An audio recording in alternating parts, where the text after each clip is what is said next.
சீரியல்களின் full எபிசோடுகளை Sun டிவியில் ஒளிபரப்பான உடனே எக்ஸ்க்ளூசிவாக சன் நெக்ஸ்டில் மட்டும் ஃப்ரீயா பாருங்கள்.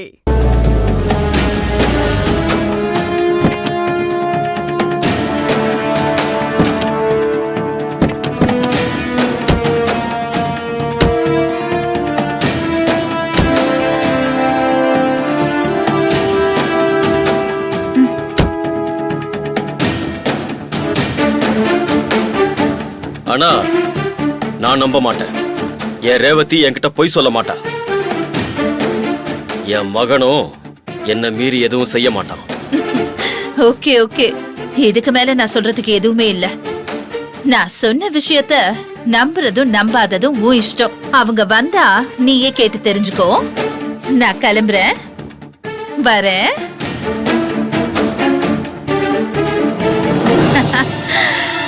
அங்க பாரு சிதம்பரம், உன் பொண்டாட்டியும் சேர்ந்தே வரா பாரு. பாரு, கஸ்தூரியும் வராங்க.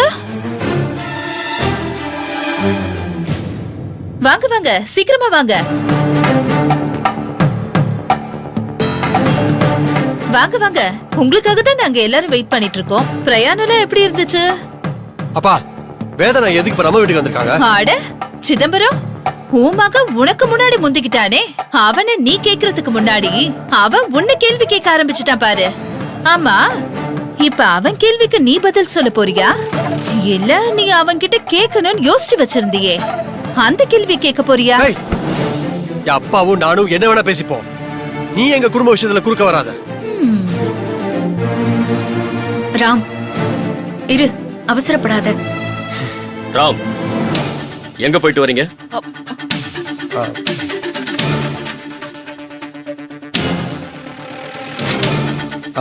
அப்பா, அது மாமா,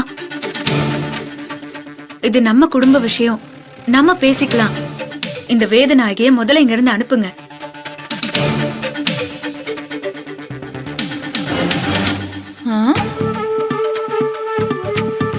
டேய், நீ சொல்லு, எங்க போயிட்டு வரீங்க? அது கோயிலுக்கு போயிட்டு வர்றப்பா. எந்த கோவிலுக்கு?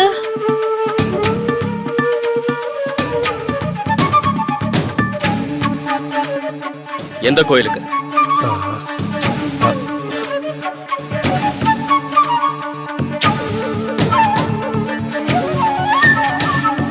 எந்த கோயிலுக்குன்னு கேட்டேன்.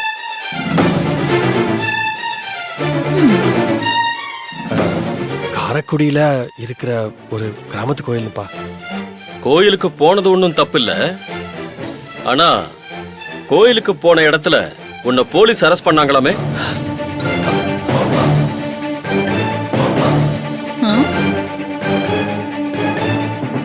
உண்மையாடா?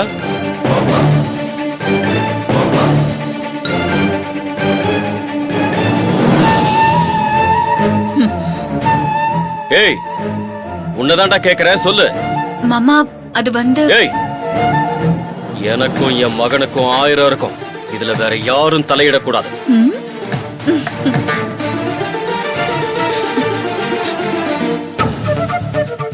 சொல்றா, உன்னை போலீஸ் அரெஸ்ட் பண்ணி போலீஸ் ஸ்டேஷன்ல வச்சிருந்தாங்களா?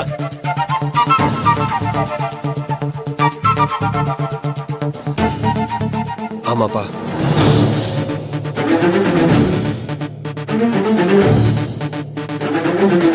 சிதம்பரம், இப்ப வச்சு என்ன நம்புறியா?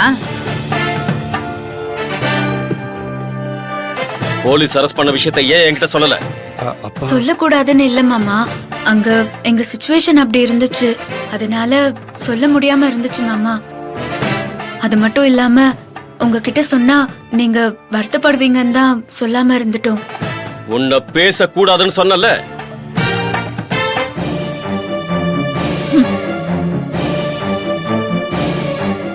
எதுக்கு திரும்ப திரும்ப என் மவனுக்கு எனக்கும் இடையில வந்துட்டு இருக்க?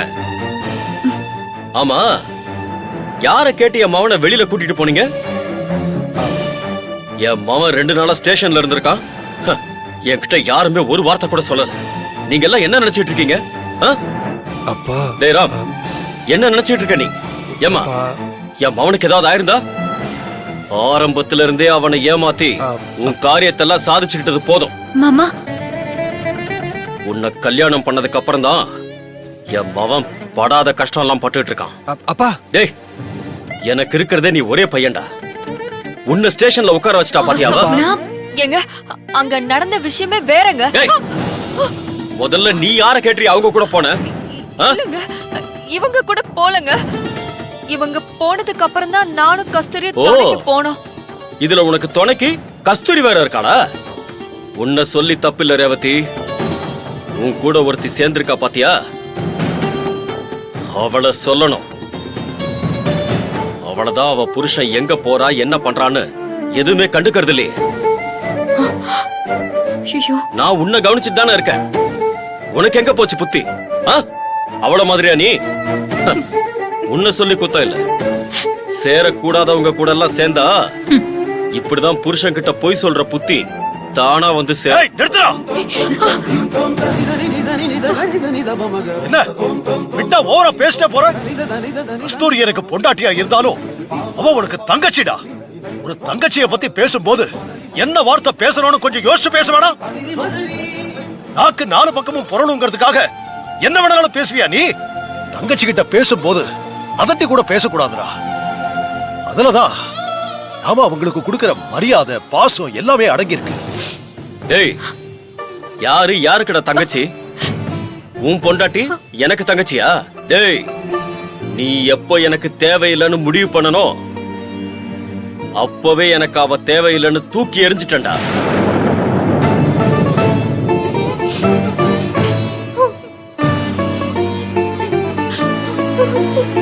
ஐயா சிதம்பரம், என்னையா இது? இப்படி வெடுக்கு வெடுக்குன்னு வெட்டி எரிஞ்சு பேசிட்டு இருக்க. வார்த்தைக்கு வார்த்தை என்ன சித்தி சித்தின்னு கூப்பிடுறேல. ஏன் வயித்துல பிறந்தவ தானே அந்த கஸ்தூரி. அவ அண்ணா அண்ணன்னு உன் மேல அளவு கடந்த பாசம் வச்சிருக்காயா. கஸ்தூரி யாரோ மாதிரி பேசி அவமானப்படுத்தாதையா. சித்து, நான் என் மவனை பத்தி பேசிட்டு இருக்கேன். இதுல வேற யாரும் தலையிட வேண்டாம். என் மவன் போலீஸ் ஸ்டேஷன்ல 2 நாள் இருந்திருக்கான்னா அவன் எவ்வளவு பெரிய பிரச்சனையை சந்திச்சிருப்பான்னு கொஞ்சம் யோசிச்சு பாருங்க. அவனுக்கு ஒண்ணுனா நான் எப்படி துடிச்சு போவேன்னு உங்க யாருக்கும் தெரியாதது ஒண்ணும் இல்ல. என் ராம ஒரு நாள் கூட நான் வீட்டுல அடங்கிடான்னு சொன்னதே கிடையாது. ஆனா அப்படிப்பட்டவனை 2 நாள் லாக்அப்ல வச்சிருக்காங்கன்னா அதுக்கெல்லாம் யார் காரணம்?